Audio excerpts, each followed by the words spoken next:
Hey, this is Laura live again, and I'm in my car again because there's a storm, and this is the best place for me to have the best reception. So today we're going to talk about how many hours per week does my student need to with autism. How many hours per week?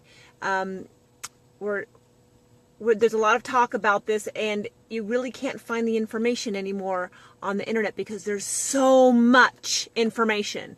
When my children were diagnosed, that was 17 years ago, there was one thing you could find on the internet. That was it. And it was the 1987 study done by UCLA, Dr. Lovas, very famous study now, that showed two groups of children, one that had 40 hours a week of one-to-one ABA therapy, and the other group who I think just went to preschool or really didn't have hardly any therapy at all. And the group of the children who had the 40 hours a week of one-to-one therapy, 40% of them, 3 years later, were indistinguishable from their peers, which means they were just like any typical child. They mainstreamed. Untrained people could not notice a difference. That study has never been replicated, by the way. So it's been criticized by a lot of people because they thought that they sort of pre-selected their subjects at the beginning. There's lots of criticism of the study, but anyway, it's published, it's valid, and it is what has the Autism Speaks has used all over the country to force insurance to cover ABA. It's just that one study because it's the only group design study where you have an A and B and you have a control and all the kind of stuff like medical studies. Another study that was done more recently in the last 3 years or 4 years was out of Connecticut. I think it was University of Connecticut. And a researcher there noticed that some of the students that were through their program, after they, when they get to be first grade, second grade, they're indistinguishable from their peers. They mainstream and they don't need any more therapy. And she wanted to figure out what were the commonalities with those students. So she looked back at I think it was like over 100 students, 150 students, and she found that the common thread between the students who improved so much that they could go on to lead independent lives, they all had at least 25 hours of one-to-one therapy when they were little. There is no research, nothing anywhere that says that less than 25 hours a week is effective. There's nothing. When we have research that shows that you can teach kids certain skills using certain videos or using certain techniques, you can see certain skills, but overall, what produces an independent person who can live on their own and choose their own destiny, there's nothing showing that less than 25 hours a week is effective. And I don't know people who get even that. Lovas said it was 40 hours a week of one-to-one. Very few people in the world get 25 hours a week of one-to-one therapy. And it may be that they're not fighting hard enough. They don't know their rights. What I find is that this information that I just told you right now is almost unknown among parents. They just don't know it. And the reason why they don't know it is because when you search autism therapies or anything, there's so much information out there that you never find. The most important fact is, how much does my kid need? You just can't find it. You have to have somebody tell you who's been in this so long that they've seen the research come, because there's just been so much research that's really kind of useless for our kids now. We have tons of research on genetic things that don't help our kids now. Tons of research on single subject studies that show 1 or 2 or 3 kids doing something that really doesn't help our kids. But as far as group design studies, there's only 3 that I know of. The study done by Portland State on Gemiini, the study done by UCLA, and the study done by UConn. So what are you going to do? You don't have insurance. You can't afford 40 hours a week to pay it. That's like 12 grand a month. I mean, this is really expensive. What are you going to do? Well, this is what you're going to do. If you live in a place that offers free anything, preschool, whatever, take it. Even if it's only an hour a day, even if it's only 2 hours a week, whatever it is, take it, because you can Help the teachers by giving them a little bit of training so that that can be counted as part of your 25 hours. Where actually, because part of it, as we know now, because we know about the default network and the active network in the brain, part of that 40 hours or 24 hours, the efficiency of it, is keeping the children distracted from their inner world so that they're present more and more every day. If you can do that, you're halfway there. All right. The other 3/4 of that time in ABA is with input, flashcards, modeling. You can do that with Gemiini in about 1/10 of the time. So really, if you're looking, you need 40 hours, you really only need 10 hours of generalization work. If you and the rest of it, the 40 hours, is keeping him distracted and giving him video modeling. So if he's watching his videos, breakfast, lunch, and dinner, 20 minutes each time, that's tremendous modeling. You really don't need much more than that.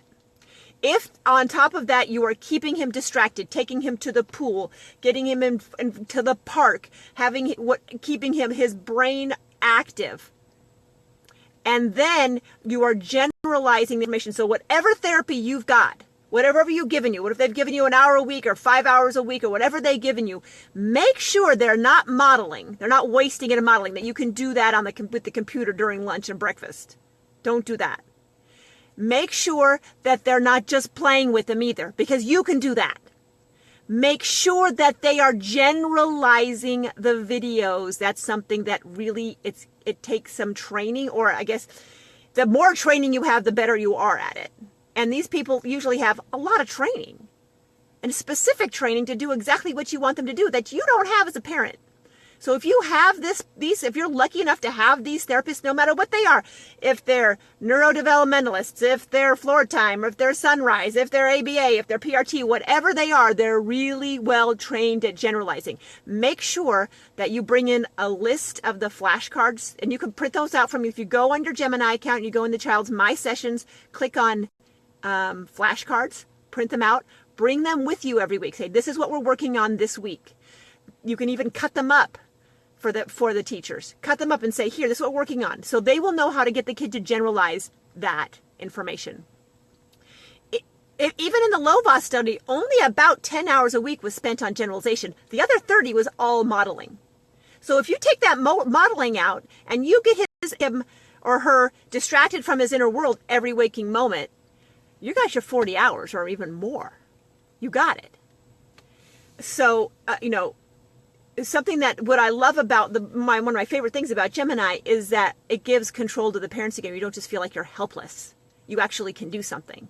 And nothing is as efficient and effective at modeling as video modeling. And Gemiini, which is discrete video modeling, has been shown in research, published research, to be 300 times more effective than standard video modeling. So you've got the cream of the crop when you're doing Gemiini.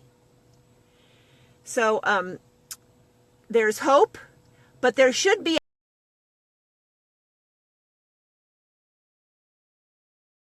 Well, there we go. Okay, so fear is what kept me going when I was in despair, when I was desperate, when people were telling me Max is going to be institutionalized. Fear is what kept me going and kept me trying. It was a healthy, optimistic fear. And I think the reason why I was blessed with that correct emotion from the beginning is because what I read online gave it to me. Number one, I read the Lovaas study. Number two, I read Karen Sarusi's book. And so I had hope from the Lovaas study because 40% of those kids were indistinguishable. But it also showed me that even with 40 hours of one-to-one therapy, 60% were not. So I had to know, how do I get my kid in that 40%? Constantly thinking, constantly trying new things, trying everything. And if you are given the wrong information at the beginning of this journey, you're either told, I find the parents are coming out with this, and I never understood where they're getting these feelings until I started researching it myself, and I realized what's happening is that they're reading too much of the wrong thing. They're either being told, don't worry, he'll grow out of it, and so they don't do anything, and every time they get worried or fear, they go back to that, oh, no, I was told he'll grow out of it, it's okay, and they're giving themselves false security, so they're not working hard to find other things. Or they're told, there's nothing you can do about it, so don't try. So they go in complete desolation. Why would I try this Gemini thing? Why would I try anything? In fact, when I first launched with Gemini almost 3 years ago, a lot of people, especially in the UK, were commenting, what do you do for therapy for autism? It's a lifelong condition. Why should we even try? This sort of negative, there's nothing you can do attitude was really, really strong, at least in my experience with the comments I was getting from the UK. So I don't know, and I talk to people when I lecture there, and they say that in schools they've been told there's nothing you can do for it. It's not treatable. And so they were in just complete despair. So those two extremes, and the truth is really will set you free. You got to get the truth out. It is treatable. There is hope. It's a lot of work, and you will never regret working for your child. Never regret it. Even if they never speak, they'll be able to type, they'll be able to communicate, and they won't be frustrated. There's lots of people who are absolutely phenomenal who can't talk, but they understand everything that's being said to them. They could read, and they're stunningly brilliant, and they write. And I've said before, you wouldn't have to talk to work at Gemini. Very few people in my organization talk. They hangouts with each other, even if they're sitting right next to each other, because they're coders, they're hanging out with each other. The editors, they don't talk to each other, they hangouts with each other too. There's lots of things you can do in life without having to talk, as long as you can communicate through writing. And so that's why we have the whole reading aspect of Gemini too.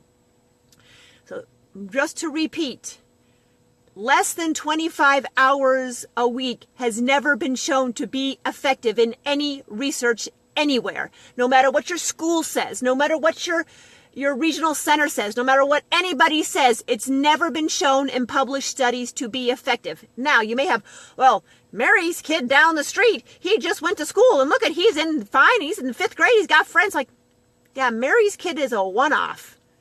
That's a great anecdote. But as researchers and as clinicians and as academics, we are forced to use science. I can give you lots of anecdotes, crazy anecdotes about lots of things. There's one guy who joined a circus who ate light bulbs his whole life, and he lived till he was 85 years old. So go ahead and eat light bulbs? No, that was just a weird guy. Okay, so you just can't take one person and create policy over one person. You need to give every child the best case. Now, there's insurance that's covering cancer drugs that have a 5% success rate of extending someone's life 6 months. Where ABA, or let's just say intense therapy, has a 20 to 40% success rate over your lifetime.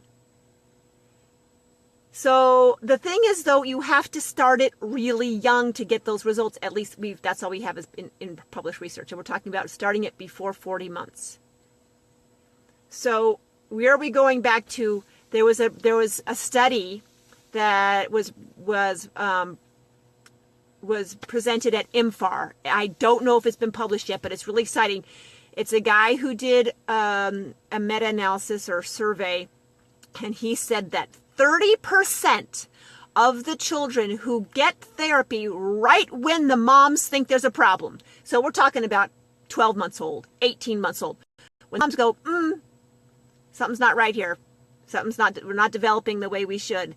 And they get therapy from that moment, not waiting and getting a diagnosis and starting therapy 4 years later or a year later, but right when they think there's a problem, they get into therapy right that week. 30% of those kids go into preschool with no problems, going to kindergarten with no aids. They're just mainstreamed, 30%. And that, I've known that. Before the guy came with the study, I've known that. So that, again, is Gemini. If you have somebody anywhere, whose child you think, he's a little late in talking. He's got great eye contact. He's really affectionate. He's a little late in talking. Get him on Gemini right away. My son, my 7th son, I thought there was going to be no issues. Super great eye contact, really affectionate, super social. 18 months, still not talking. Said mama, couple things. Got him on Gemini. By the time he was 2, caught up to his peers. In fact, he was he had better vocabulary and better articulation than his peers. Just all we needed was that 6 months.